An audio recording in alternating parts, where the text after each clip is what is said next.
Social మీడియాలో మనం చూస్తూ ఉంటాం, ఏదో సెలబ్రిటీ కపుల్ డివోర్స్ తీసుకున్నారు, లేకపోతే ఇంకొకళ్ళ ఇంట్లో ఏదో ఫ్యామిలీలో గొడవ అయింది, ఇంకొకరు ఎవరో వేరే వాళ్ళతో ఉంటున్నారు. ఇలాంటివన్నీ చాలా సోషల్ మీడియాలో మనకు కనపడుతూ ఉంటాయి. ఓకే, మనం నిజంగా వాళ్ళ లైఫ్ లోకి వెళ్ళి ఈ సెలబ్రిటీ కపుల్స్ లో తనే తప్పు చేసి ఉంటుంది, ఇతనే తప్పు చేసి ఉంటాడు, అవన్నీ మనకి అనవసరమైన విషయాలు. ఇప్పుడు అలా వాళ్ళ సెలబ్రిటీ అవడమే వాళ్ళ పాపం అన్నట్టుగా ఆల్రెడీ ఒక డివోర్స్, ఒక బ్రేకప్ ఏదైనా అయ్యిందంటే చాలా డిస్ట్రెస్ లోను, చాలా పెయిన్ఫుల్ ఫేజ్ ఆఫ్ లైఫ్ అది. ఆ టైంలో వాళ్ళ లైఫ్ ని మొత్తం నేషనల్ మీడియా వరకు అందరూ డిస్కషన్లు పెట్టి వాళ్ళు మనుషులే కదా, వాళ్ళు ఇంత ప్రెషర్ కి ఇంత టెన్షన్ కి లోన్ అవుతూనే ఉండాలి. వాళ్ళు ఏం చేశారు, మనకి ఏదో ఎంటర్టైన్ చేస్తుంటారు సెలబ్రిటీస్ కాబట్టి. ఓకే, మన అవసరం లే, మన ఇంటర్వెన్షన్ అవసరం లే, మన ఒపీనియన్స్ అవసరం లే. వాళ్ళు సెలబ్రిటీస్ అయినంత మాత్రాన వాళ్ళ జీవితం మీద మనకు హక్కు వచ్చేది. ఇంకొక బ్యూటిఫుల్ విషయం ఏంటో తెలుసా, మనకు దేవుడు ఒక అందమైన జీవితం ఇచ్చాడు. దాంతో మనం చేయాల్సిన చాలా పనులు ఉన్నాయి, చాలా ముందుకు తీసుకెళ్లొచ్చు ఆ లైఫ్ ని. దాంతో ఎన్నో ఎక్స్పెరిమెంట్లు చేయొచ్చు, ఎన్నో రిస్కులు తీసుకోవచ్చు, ఎన్నో బాధ్యతలు ఉంటాయి. వాటి మీద కాన్సన్ట్రేట్ చేద్దాం, దాని నుంచి ముందుకు వెళ్దాం. ఫర్ సపోజ్ ఒక సెలబ్రిటీ కపుల్ కి ఏదో అయింది, సమ్ బ్యాడ్ థింగ్ ఏదో అయింది, అయ్యో ఇలా జరిగిందా, తొందరగా వాళ్ళకి అంతా మంచి జరగాలి అని ఒక విష్ చేసుకుని ముందుకు వెళ్ళిపో. వాళ్ళకి ఏదైనా మంచి జరిగిందా,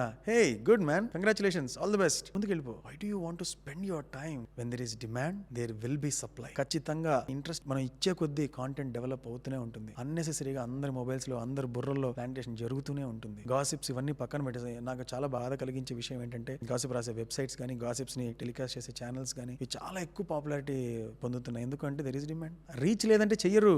మనం ఎందుకు రీచ్ ఇవ్వాలి? వద్దు, మన జీవితం మనకుంది, గాసిప్స్ మనకెందుకు, రైట్?